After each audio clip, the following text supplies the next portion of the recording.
Good morning, folks. You are listening to Common Air on KDUR Durango, 91.9 and 93.9 FM. This is a public affairs program bringing local voices and local happenings to the airwaves for Durango and beyond. I'm your host, Louise Snodgrass, and today we are joined by Susan Jones, Collections Manager at the Animas Museum.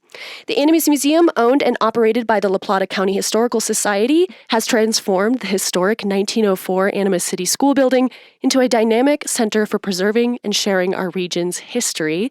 Beyond its beautifully restored 1905 classroom and permanent exhibits on everything from Wild West lawmen to wildfire history, the museum offers extensive research, resources, digitized archives, cemetery records, oral histories, and so much more, all dedicated to keeping La Plata County's history and culture alive for present and future generations.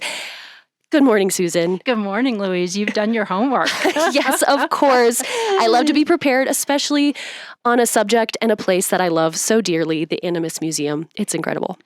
It is. It's amazing what we do.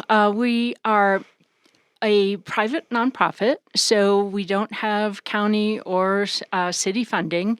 So it's really all the people who love this place and who love and want to preserve it and share the history of this place that keeps it going. Yeah, and what's so beautiful about it, too, is that it is a historical place in itself. It is a Animas City school building built in 1904. The process of becoming a museum, what did that look like? Oh, that was a tough one because, we are on the National Register, but the school was in operation as a school until 1967.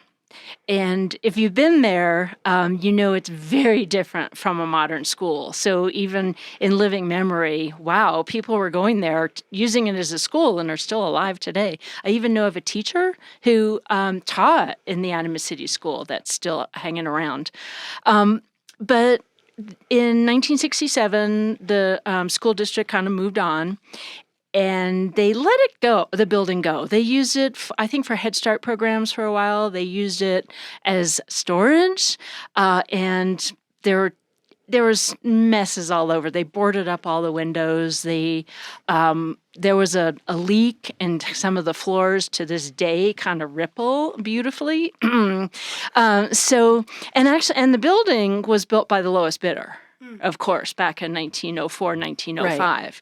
So even then, when they were first accepting the school, they were complaining about the windows not being straight and the floors kind of not being level. So we have to live with all of that.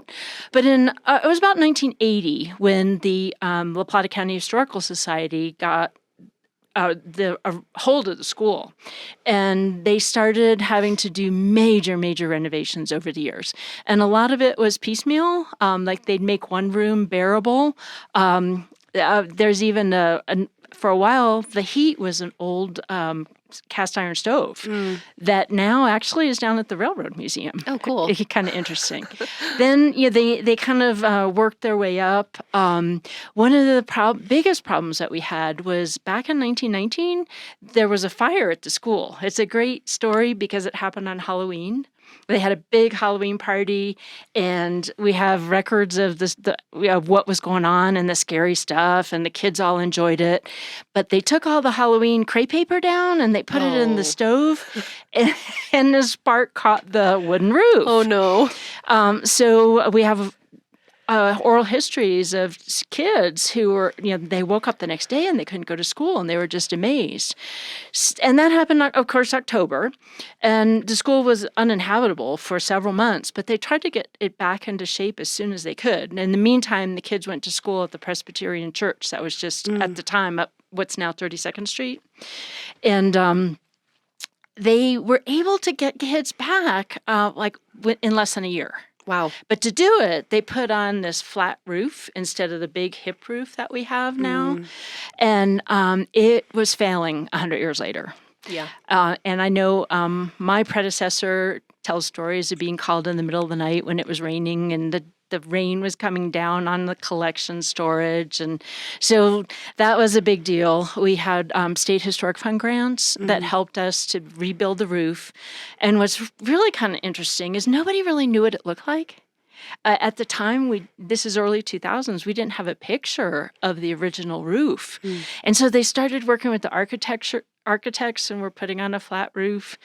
And somebody walked in one day and said, "Hey, are you guys interested in these pictures?" And it was the original school. Oh, wow. So they scrapped the plans, made the new hip roof that we have today. And we were really fortunate to get more funding through the Institute for Museum and Library Sciences, or IMLS, to build out the attic space into a collection storage area. Wow. So like any museum, probably 10% maybe of our artifacts are on exhibit at any one time. And so we have archival storage that we can keep all our artifacts and archives and ephemera all safely stored in there. That's so wonderful. It was a very long process. And we still have more work to do, but as all old buildings go. All old buildings go. And, it's so hard when you have this old building and you want to preserve it. And we were working with Anderson Hallis Architects to come up with a master plan to go forward, because as a museum, one of our biggest problems is we're not wheelchair accessible. And putting a elevator, we just have to fix so much until we can get to the elevator part. So that's going to be a way out there. But one of the things that we did do, and I know we're going to talk about this more for 2026, is we had one old classroom that we kind of used as a library, meeting room, whatever. But we knew our signature exhibit was going to be so important. We wanted to be as accessible as possible. So last year, the big thrust of the year was to move things around. So we closed what was our Native American gallery, and then we moved our library up there, which was kind of an adventure. and so now we've reopened that old classroom as an exhibit gallery. And what's really exciting is with the help of the Ballantyne Family Fund, they're helping us to put this all together and to present the new exhibit coming up this spring. So we're really excited that gallery will be dedicated to the Ballantyne family. That's incredible. Well, and there's so much history. I mean, we're talking about a building that was built in 1904, and then we're also talking about Colorado celebrating its 150th anniversary, and Animas City is a part of that. And this building, I guess, a few years later, but talking about Colorado celebrating its 150th birthday in 2026, and then the nation is celebrating 250 years. Kind of what was happening here in Southwest Colorado in 1776? That's a good question, because I'm old enough to remember the bicentennial. I was really young then, but I remember. But 50 years ago, we were looking at the 13 colonies. And it kind of felt like, there were mob caps all over the place and tricorn hats and red, white, and blue fire hydrants. But it felt like beyond the 13 colonies, there was nothing happening, which is absolutely not true. And there were things going on. For one thing, and one of the big things we're going to look at is the Dominguez and Escalante expedition that came right through what's now Durango in August of 1776. They were starting packing on July 4th, going to leave from what's now New Mexico. So there were absolutely people here. The ancestral Pueblo people were here. The Utes were here. The Spanish started coming in. So it's not like it was just dead out here. So we are going to be looking at that. Yeah, let's talk about that a little bit more. Why was this journey of the Dominguez and Escalante, expedition? Why was that so important to our local story? Well, it's one part of the story. What Dominguez and Escalante were trying to do was go from Santa Fe, which is the capital of New Mexico, to the newly established missions in what we now call California, like Monterey, California. And they were just trying to find a way to get there without having to say go by. Well, you couldn't go by boat very easily. But people were trying to find that path for a long time. And they ended up using a path that had been used probably for millennia, that was created or became what it is because of the land, because of the mountains, because of the rivers, because of the mesas. And the ancestral Pueblo people use these trails, the Ute people use these trails, the Spanish before Dominguez, like Juan Rivera, used that trail in 1765 when he came through here, and he named everything. He was the one that named the Animas River. And to bust a myth here, he did not call it the River of Lost Souls. He just called it the Animas, I think because it's spirited. And it's hard to cross, and even finding a crossing was kind of difficult. And it wasn't until 1882 that a travel writer from New York named Ernest Ingersoll came along. He was with the railroad, and he was trying to encourage people to come visit and ride the train. So he made up this whole story of the souls that were lost, and either it was Juan Rivera's men that were drowned when they were trying to cross the river in 1765, and their souls were lost and they went to purgatory, and that we have been fighting that myth ever since. But it does explain why we have a ski resort called Purgatory here. Yeah. I find that a lot of myths are from that Victorian era of they're just writing stuff down. Yep, precisely. So that is interesting because you're naming this exhibit the Crossroads, correct? Yep. And that word seems to really capture this region. We thought so. Yeah. Yes. There are just so many cultures have come through and crossed over here, and things have changed and not changed over the years. So, yeah, we kind of thought that would be kind of a perfect theme for our exhibit going forward.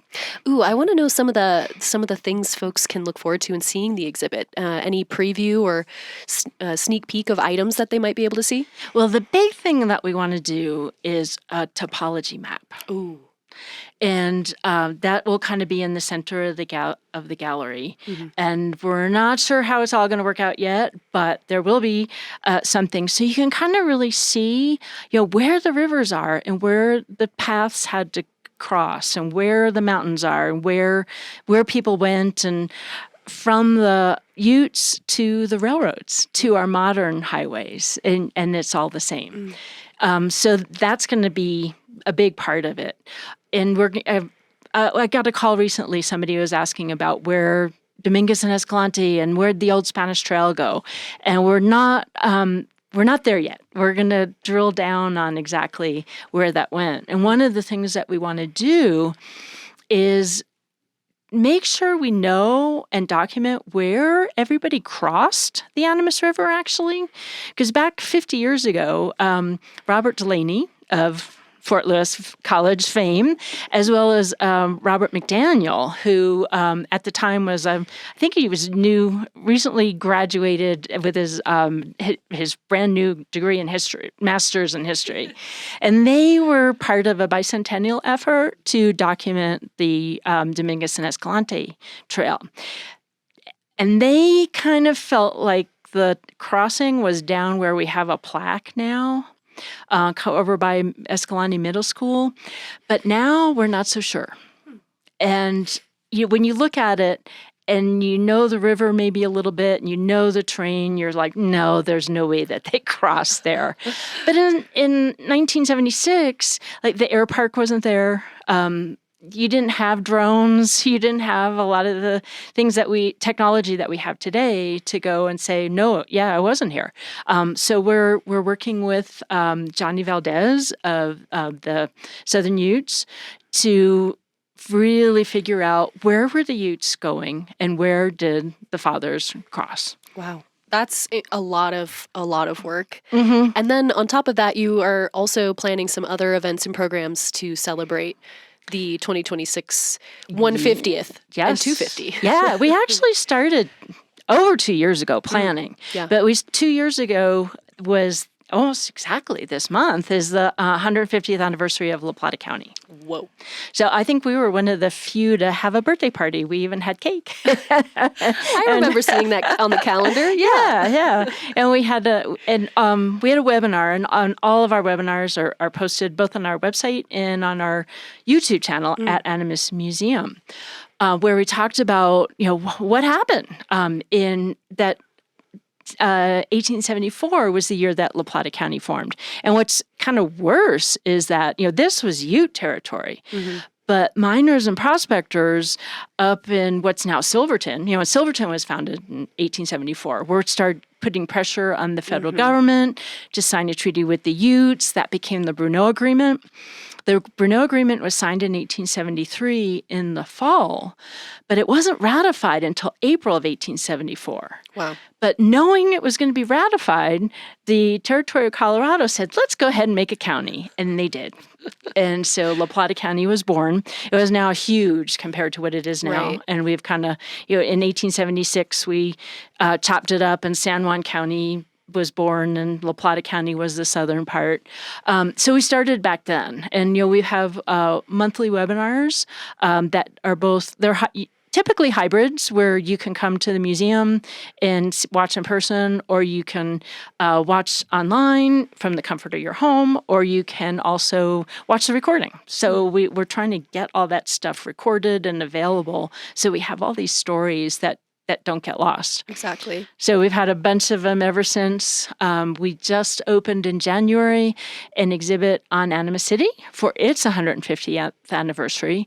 And it's kind of fun because there was a gentleman who, his family moved to Animas City in, I think it was 1879 or 1880, and he was 12 years old. His name was Andy Chitwood. And later on, in the late 1930s, early 1940s, he was working with the Daughters of the American Revolution to make a map of what he remembered.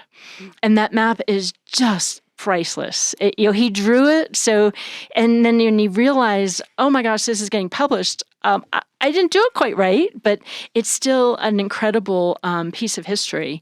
And that's the centerpiece of our exhibit, and we talk about all the things that he mentioned and what we know about the people who lived there, the businesses that were there, and the candy store, which we don't know a whole lot about, but a 12-year-old would have loved it. Oh, yeah, definitely.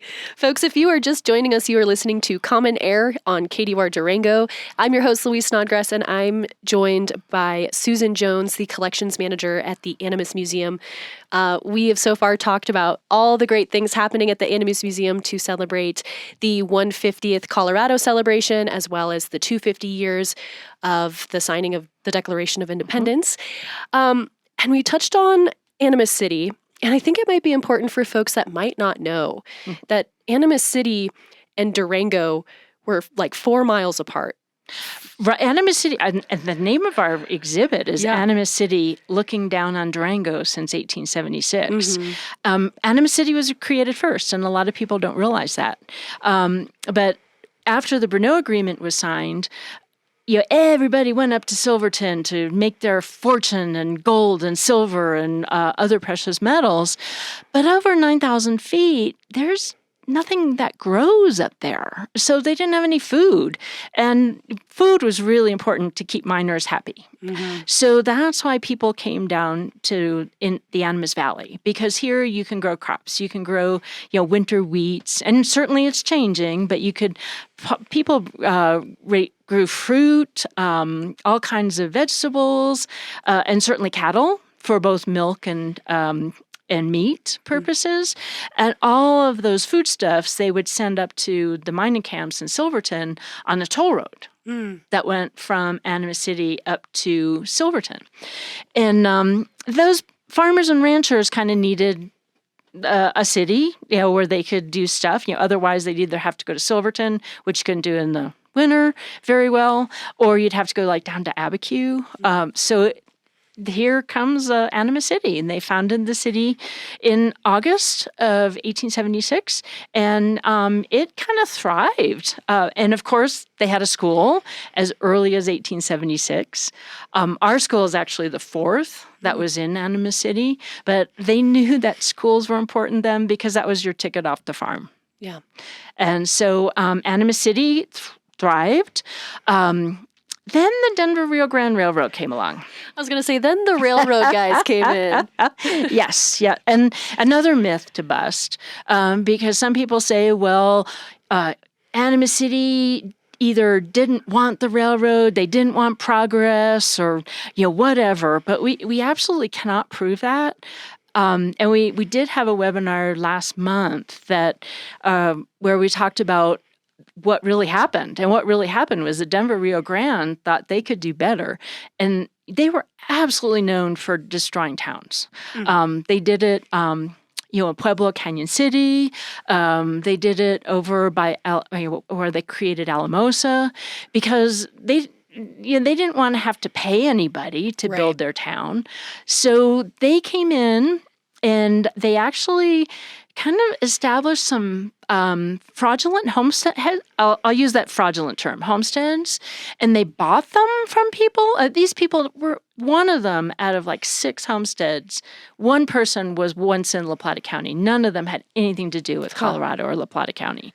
And so the railroad went 2 miles south of the southern boundary of Animas City, and they established their town, Durango. The other benefit was Durango has coal. Animas City doesn't. There was a coal mine. It never really did well. People talk about it, but John Porter was a specialist in smelting, and he came down from the green smelter up in Silverton, and he found all this coal all in the south part of town, and so he was hired by the railroad because they needed the coal both for the trains and for the smelter that they were going to build. So Durango kind of got its start in September of 1880. It was a boom town. It went from just sagebrush and wildflowers to over 2,000 people in about 3 months.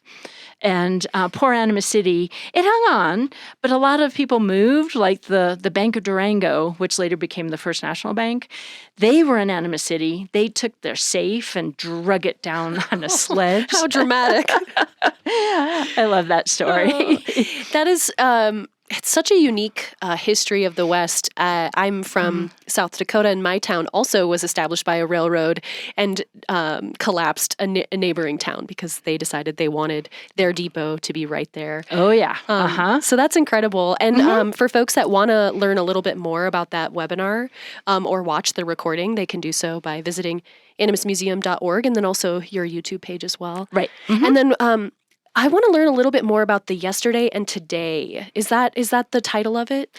Well, that's kind of one series of our webinars. We have all different webinars all over the place. But our yesterday and today started with one of our volunteers, Ed Horvat, who also does a column which is "And the West is History." I love that column in the Herald. Yes. Yeah, he does that column in the Herald. And so we were talking one day because we have relatively a lot of pictures of old Durango, but we don't have today. And luckily, there was a woman named Helen Nossaman that back in the 1990s, she just went around with a little camera and took pictures of everything. And we have them. Oh, wow. And it's just amazing. But we haven't done that in almost 30 years. So we sent Ed out, and he started taking pictures of stuff. And then we started thinking, well, what if we kind of compare the old picture to the new picture? And our first yesterday and today kind of looked all over, mainly Durango. We have a couple other La Plata County sites, but just kind of looked at, this is what it looked like then, this is what it looks like now. That's really cool. And people loved it. And so what we try to do this time is just go up Main Avenue.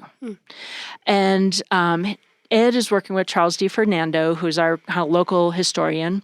And the two of them started talking about this and putting together a slideshow, and they came to me with 150 slides to do in an hour. Wow. And I said, no, no. And then, well, we'll just flip through. It's like, no. People want to hear the stories. Right. And so we broke it into, it's going to be 3 parts. Cool. The first one was in December. That went like from the depot to 7th Street. And we just, this Saturday, had the second one, which was just went 2 blocks, and they still went an hour and a half. And then in July, we're going to start at 10th Street. We're going to do it in July because that was when the 1889 fire was that started at 10th Street. And so we can kind of see the effects of the fire on Main Avenue. Wow. Well, and then talking about this history now, 150 years later, or even just the span of history over the time of La Plata County, why do you find it so important to tell these stories and to preserve this history? Oh, I've got to hope that when people hear our history, they care about this place more, and they take care of it and they preserve it. And I also hope that people learn from history. These are a lot of the fun stories that we're telling. Maybe not the railroad, but there are a lot of stories like of banks failing and just horrible stories that happen. That it really helps to look back and say, "Oh wow, that happened before. How can we not have that happen again?" Exactly. And for folks that are listening who are very inspired, not only should you walk into the Animas Museum that is located in North Main area in Animas City. 3065 West 2nd Avenue. There you go. What are some other ways that they can support you? Be a member. That is, we're a membership organization. It's kind of old-fashioned now, but I guess that's okay for a history group. On our website, you click the support link and it'll tell you how to be a member. March is actually our membership month. So we're going to have a little, at least, membership drive. But when you're a member, you get a quarterly newsletter that tells you all the things that's going on. And we usually try to keep one history article at least and talk about something in history in our newsletter. But also, you get access to our online catalog. Cool. So in the background, all of our artifacts, and this is my happy place. All of our artifacts, all of our photographs, all of our archives get what we call cataloged, which means that we assign it a number, assign it a location, we take its picture or scan it, we describe it, and then we put that all in a database. So and especially we have over something like 15,000 photos, Wow. and it grows like weekly. So if you're a member, you get access to that database from home. So that's worth it. Just I mean, I'm about to become a member because that sounds absolutely fantastic. And then, are there any opportunities for volunteers coming up? We're not sure yet. Right now, Stay tuned. Stay tuned on the volunteer opportunities. Yes. There's lots happening at the Animas Museum to celebrate the 150th anniversary of Colorado and Animas City, as well as the 250th anniversary of the United States. I'm very excited. We didn't get to cover all of it, so I hope people head to the animasmuseum.org. Thank you so much, Susan, for joining me this morning. Thank you, Louise. We really appreciate it. And for folks that want to connect with you, maybe how would they do so? The best thing to do is come by the museum. I'm usually there when it's open. There you go. Go to the museum. Folks, thanks so much. That is our program for today. You can catch more Common Air on SoundCloud or Apple Podcasts. Just look up Common Air KDUR. You should find it. And if you want to share this episode with a friend, please do. It was a fantastic time here with Susan talking about the Animas Museum. Until then, go visit the museum, think about your history, and have a great week.